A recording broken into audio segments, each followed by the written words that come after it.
إله إلا الله لا إله إلا الله لا إله. اوپر جا رہا ہے. اب ایک بات مجھے یاد آئی.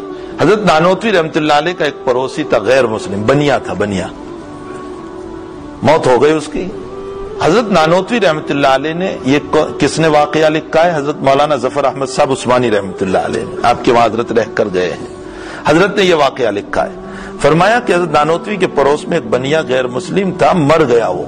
کچھ وقت کے بعد حضرت نانوتوی نے دیکھا کہ جنت میں تیر رہا ہے، غیر مسلم جنت میں تیر رہا ہے.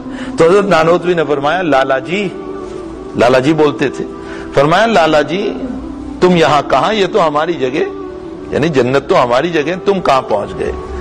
فرمایا مولانا تمہاری پڑوس میں رہتا تھا اور تم روزانہ صبح کو قرآن پڑھتے تھے، میں سنتا تھا اور میرا جی چاہتا تھا کہ میں تمہیں مان لوں، تمہارے اللہ کو مان لوں، تمہارے قرآن کو مان لوں، لیکن میں اپنی فیملی سے ڈرتا تھا.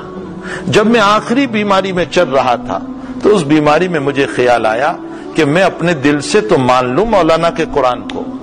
تو میں نے بستر میں پڑے پڑے یوں کہا تھا کہ مولانا قاسم کے اللہ کو میں مانتا ہوں اور اس کا قرآن میں مانتا ہوں.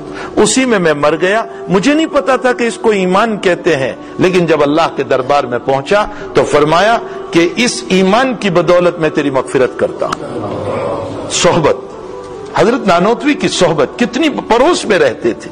اہل اللہ کی صحبت بہت کچھ کر جاتی ہے. اللہ ہمیں بزرگوں کی صحبت اختیار کرنے کی توفیق عطا فرمائے.